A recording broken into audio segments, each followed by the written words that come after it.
Hello and welcome to my doorknobs. Yes. So, my name is Brandy and I'm the founder of the Spirits of St. Petersburg, and we are going to hopefully have a permanent paranormal museum location. In anticipation of this, my overall plan for this location is to do something kind of radically different in the sense of actually making the structure itself part of the display, in the sense of finding haunted items to integrate into the structure itself. And so please pray for me right now because we did put in a bid for a mixed use or mixed zone property on First Avenue North and like around 45th Avenue. Um, it's a 1939 house, but there is a secondary bid that has gone in from a developer who is going to pay cash, who will most likely tear the house down and build a McMansion on it. And 1939 is kind of a weird time for housing in St. Pete because we were kind of still in a land bust period. And really, the land boom that happens for this area is after World War II. And from what I understand, the house was like a standalone, like there was nothing around it when it was first built. And so the neighborhood was built around it.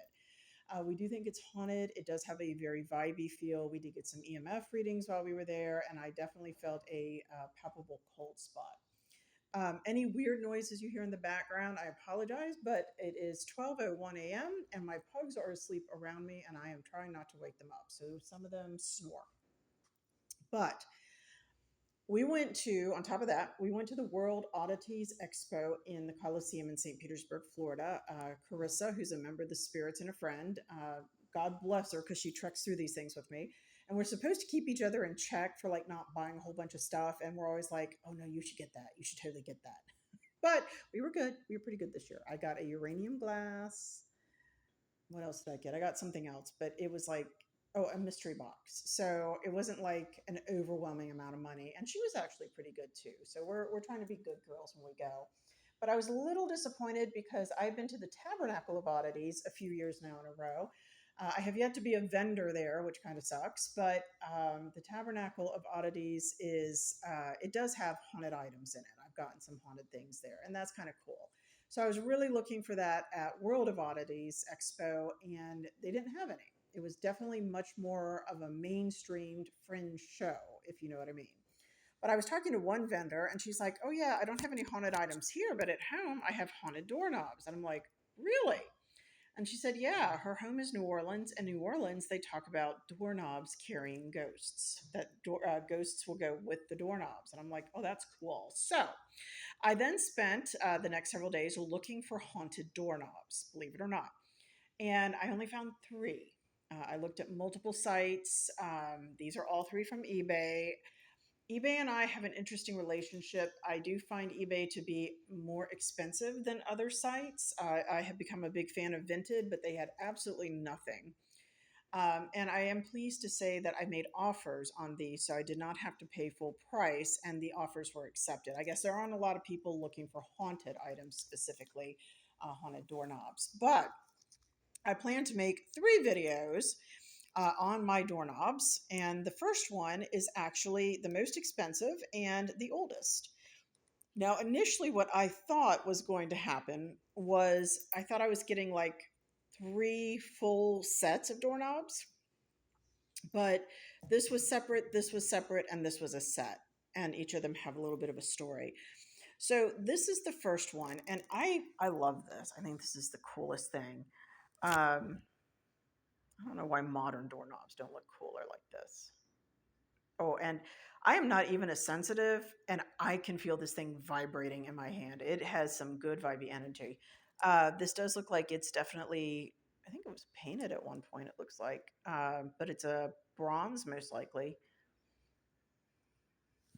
Is that paint? Yeah, I think that's paint, not the bronze showing. I'll have to decide if I want to clean it or if I should just keep it as I got it. Yeah, I'll be good. Sorry, pugs are moving around. So the description on this particular doorknob is as such. And just in case you want to see the back of it, I mean, look at that. I mean, they even decorated the back. I mean, we are such lazy modern people. That's my pug, sorry. Hush. It's my oldest pug, and he's a cranky old man. He's 15 and a half.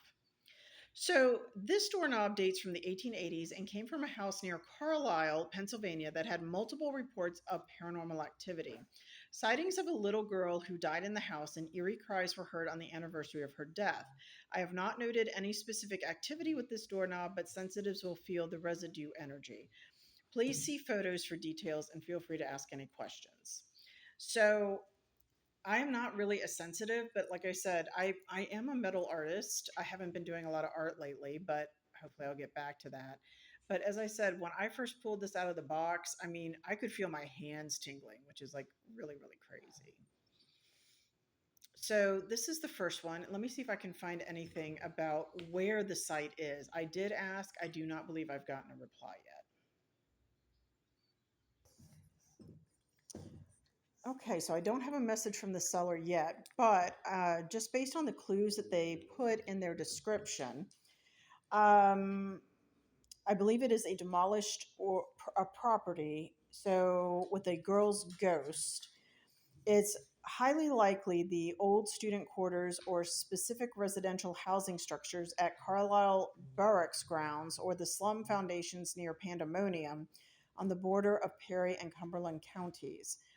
The old barracks quarters within the Carlisle's barracks, several old buildings and auxiliary housing structures have been heavily modified, restricted, or completely torn down over the last few decades. The persistent rumors of a young girl's ghost wandering these specific spaces often fade or shift to nearby remaining buildings once a structure is removed. The Pandemonium Ghost Town is located right on the edge of Cumberland County. This entirely abandoned ghost town now consists only of old crumbling foundations and a cemetery.